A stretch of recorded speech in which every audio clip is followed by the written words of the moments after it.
બાળકો, આજે આપણે ઈમેલ વિશે થોડી વાતો કરીશું. ઈમેલ રાઇટિંગમાં થોડી બેઝિક વાતો જે અહીં આપેલી છે. ઈમેલ રાઇટિંગમાં મુખ્ય 5 વાતો છે, જેમાં સૌથી પહેલા ફ્રોમ, ત્યારબાદ ટુ, ત્યારબાદ સબ્જેક્ટ, ત્યારબાદ ગ્રેટિંગ્સ અને ત્યારબાદ રાઇટરનું નામ. સૌથી પહેલા છે ફ્રોમ. ફ્રોમમાં સૂચનામાં જેનું ઈમેલ આઈડી પહેલાં આપેલું છે અથવા તો જેનું પેલું નામ આપેલું છે તેનું ઈમેલ એડ્રેસ ફ્રોમમાં આવશે.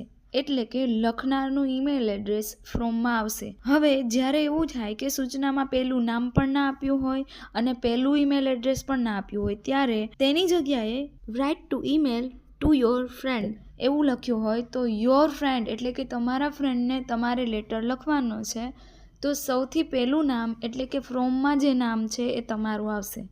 ત્યારબાદ ટુમાં સૂચનામાં જે ઈમેલ એડ્રેસ આપ્યું છે એ ઈમેલ એડ્રેસ ટુમાં આવશે. એટલે કે જેને તમે લખો છો એ ઈમેલ એડ્રેસ અહીં આવશે. ત્યારબાદ છે સબ્જેક્ટ. સબ્જેક્ટની અંદર સૂચનામાં આપેલા છેલ્લા 6 થી 7 શબ્દો. જો તમને કોઈ સબ્જેક્ટ વિશે જાણકારી ન પ્રાપ્ત થાય અથવા ખ્યાલ ન પડે કે સબ્જેક્ટમાં શું લખી શકાય, તો ત્યારે two inform you, about that આવા શબ્દો પછી જે કોઈ હશે તે સબ્જેક્ટ હશે. ત્યારબાદ ગ્રેટિંગ્સ એટલે સંબોધન. અહીંયા આપણે ફ્રેન્ડને લખતા હશી તો તેના માટે ડિયર ફ્રેન્ડ એવો વાપરશી.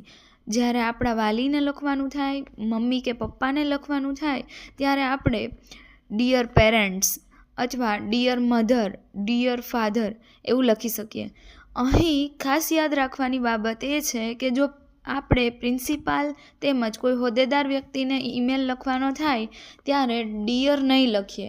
ડિયરની જગ્યા પર આપણે રિસ્પેક્ટેડ સર ઓર મેડમ લખીશું. અહીં થોડા કોમન ગ્રેટિંગ્સ એટલે કે જે વાક્યો બધા જ ઈમેલમાં લખી શકાય. કોઈ પણ વિષય પર ઈમેલ પૂછાય ત્યારે કોમન વાક્યો જે છે એ અહીં છે.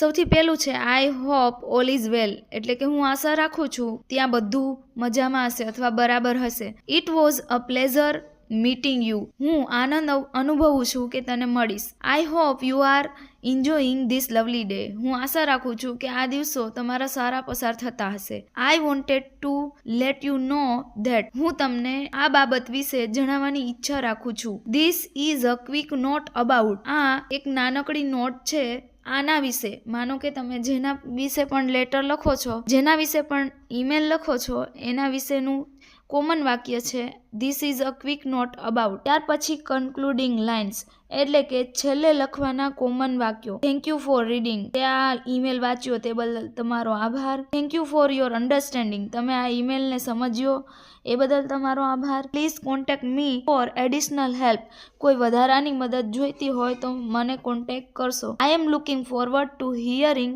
ફ્રોમ યુ સૂન તમે ફરી મને ઈમેલ કરશો એવી આશા સાથે વિનવું છું.